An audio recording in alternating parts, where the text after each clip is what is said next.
Seringnya pemilik properti itu ragu karena jika disewakan properti akan cepat rusak seperti itu ya. Justru dengan dibiarkan menganggur, biasanya properti itu akan tampak kosong, kemudian banyak kalau di Indonesia jadi isunya angker dan sebagainya.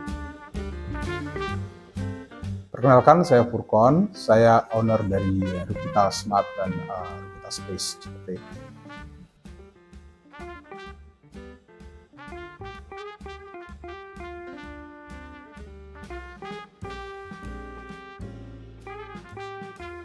Awal go live itu di akhir 2023, bisa dibilang awal 2024. Dan kenapa tercetus untuk dengan Rukita? Ya, itu karena awalnya saya tahu dari properti yang saya akuisisi, depannya Rukita, dan kemudian saya tertarik, saya cari tahu mengenai Rukita, dan ternyata Rukita adalah market leader untuk di industri kos-kosan ini.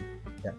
Jadi saya kemudian hubungi investor relationship-nya, dan setelah mendapatkan penjelasan, saya nggak ragu untuk bermitra dengan Rukita. Saya rasa dengan situasi global yang uncertainty-nya semakin tinggi, volatility semakin tinggi, banyak generasi muda sekarang ini yang lebih reluctant ya, lebih enggan untuk cepat-cepat settle dengan beli rumah atau beli apartemen gitu. Mereka lebih cenderung tinggal di kosan lebih lama sebelum memutuskan untuk memilih permanen housing begitu. Dan ini tentu situasi yang bagus untuk pelaku industri properti sewa, terutama kos-kosan.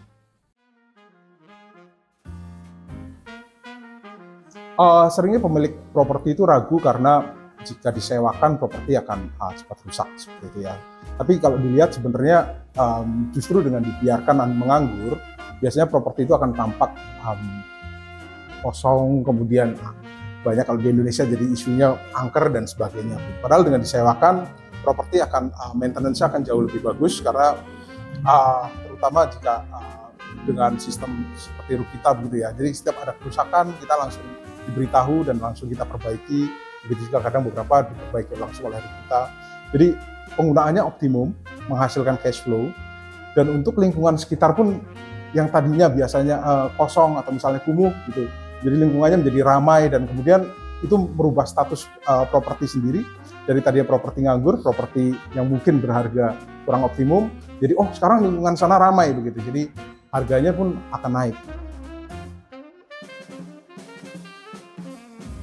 Kalau saya baca dari review tenant ya, yang pertama yang mereka merasa paling terbantu adalah housekeeper yang sangat membantu gitu. Jadi kalau ada apa-apa sangat helpful, nggak segan-segan untuk membantu kebutuhan para tenant.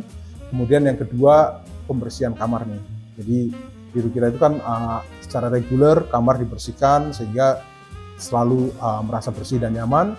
Dan kemudian yang ketiga dari Rukita itu adalah kalau kan karena basisnya adalah teknologi, jadi easily mereka itu kalau misalnya ada komplain atau ada keluhan disampaikan ke Rukita yang akan direspon oleh either oleh tim Rukita atau oleh owner begitu. Saya bebas ribet, saya tinggal cek di dashboard ya kan. Jadi berapa yang keluar masuk hari ini, dan kemudian pengeluaran apa saja untuk kosan secara transparan dilaporkan oleh Rukita. Untuk pemilik properti yang ingin merubah propertinya menjadi hunian sewa atau co-living, jangan ragu untuk berdiskusi dengan tim Rukita. Caranya dapat mengunjungi website Rukita di rukita.com.